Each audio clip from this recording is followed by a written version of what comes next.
There's something called identity. Sometimes, I mean, my feeling of identity historically has been kind of shaky, jittery, like a spring on the front hood of a car, and there's like kind of like a weird, like, styrofoam yellow ball on the spring, and it's bouncing in the wind constantly, but the yellow shit on the fucking ball, it's only white styrofoam, and the yellow paint's been chipping for a long time, and it's really looking kind of aged, and it's still kind of charming because, I mean, any object, if you're in the right little location in the process, the right mode, any odd thing is charming. Even a little patch of dirt, a little undulation on the ground full of grass and weeds, and the fence and the frost and the air and the steam rising from the homes and the mist and the street that just goes way down, down, down miles, several miles in front of you, full of lights and darkness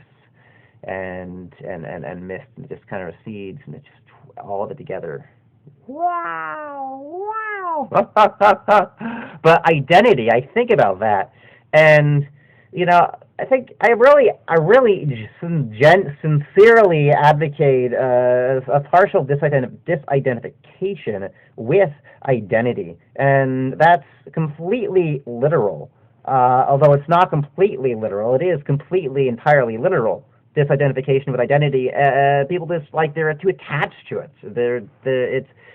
I mean, sure, it's an ingredient. If it's only one ingredient in a medley of ingredients, you have a whole pot of stew. You have a pot of stew, and you have carrots and potatoes and beets and all kinds of fun spices, and maybe you have some like chopped up carrots and garlic and ginger, and so maybe you're really attached to the garlic, and the garlic is really spicy and interesting, and as it should be. Garlic is spicy and interesting. It's really fucking cool. But how, like, why just one ingredient among all the other ingredients? Why you can't have a pot of stew with just garlic? You need it all. You need all of it. You need the garlic.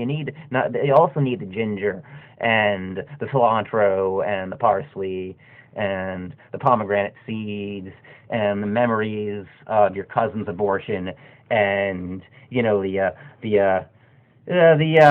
allusions to the vociferations of your grandmother's vagina. Blah blah blah blah blah blah blah blah blah blah. It needs all of that, and so it's like identity should be taken seriously, but most people, in my opinion, just take it too seriously. It's just like, I mean, come on, get over yourself. You're not the only human being who exists. You're not the center of the universe.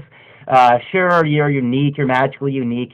Guess what? Every fucking thing that exists is magically unique. You look at one plant, one rose bush. No, I don't like rose, but a dandelion. There's millions, probably billions of dandelions that have existed in the history of life on Earth. I don't know how long dandelions have been around, but still, that one dandelion plant is unique. Okay, it is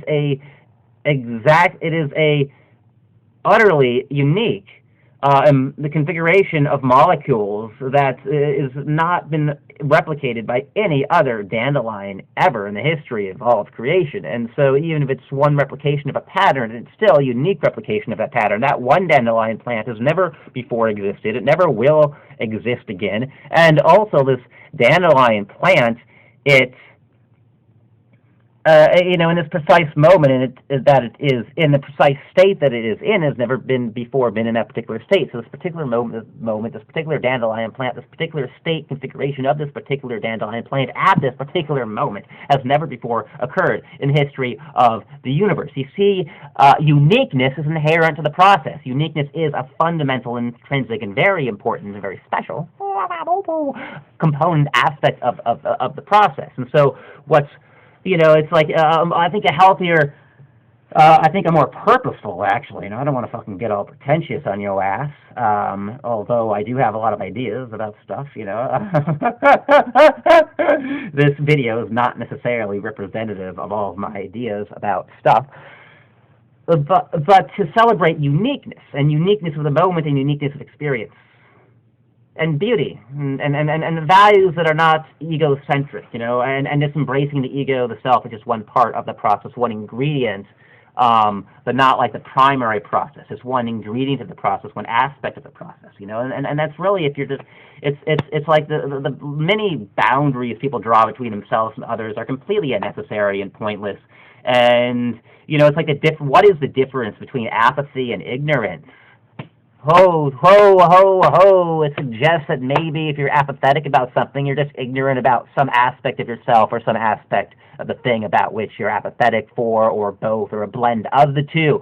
Okay, so I'm talking about the process. Okay, there's a big difference. So I'm just going to give you illustrate an example. I was talking about the uniqueness of all stuff. Talked about celebrating uniqueness, and the uniqueness of the moment, and the uniqueness of personality, uniqueness of experience, you know, more than just the self. It's like then if you're celebrating uniqueness, yeah, sure, you have the freedom and the fun, the privilege, the pleasure to celebrate one's own uniqueness of expression, one's own unique personality, but simultaneously the uniqueness of every goddamn dandelion plant that's ever tried to get your fucking attention for the embodiment of the miracle, blah, blah, blah, and also the uniqueness of every human being at every moment, blah, blah. Okay, there's a big difference between, no, it's not between breathing and thinking about breathing, or thinking way too much about breathing and breathing consciously. There is a big difference between sodium bicarbonate and sodium bicarbonate. There's a huge, huge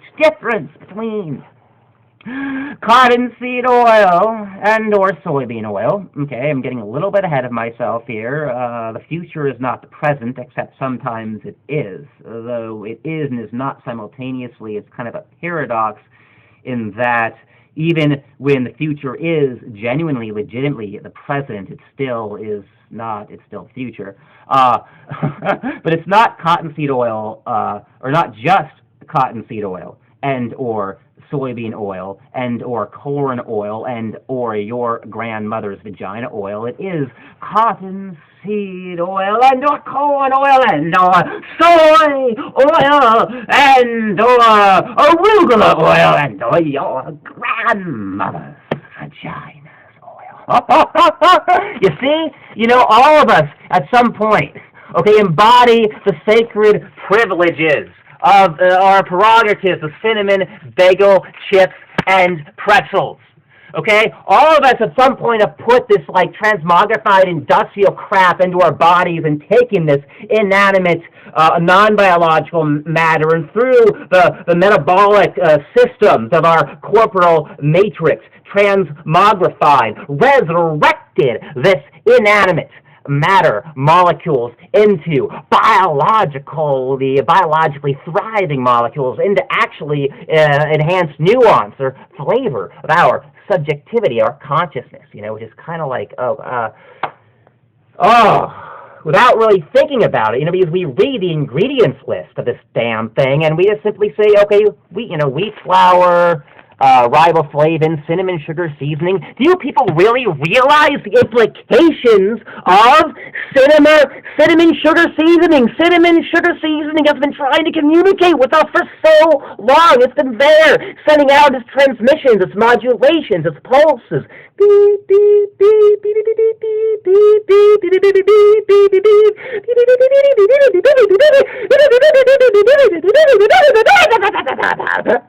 the thing is, and it's just been waiting for someone to listen, just to hear it.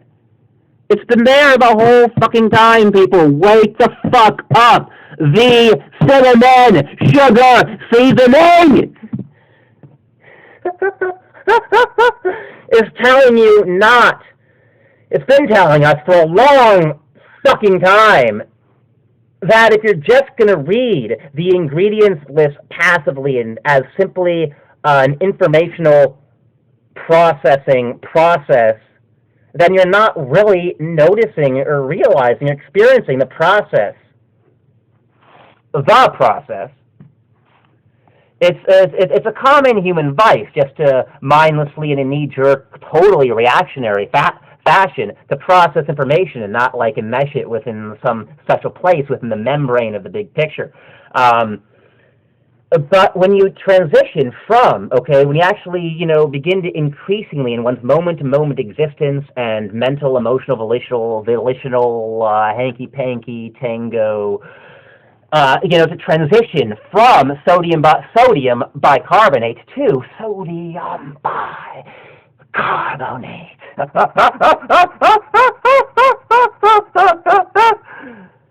Then you're not merely engaging in compulsive information processing, which really is a deviation from the process. And if it's a deviation from the process, then until you've really experienced the process enough, you don't realize it's kind of, not pointless, but really it's like, what the fuck is the point of mindless information gathering? Seriously, people, this is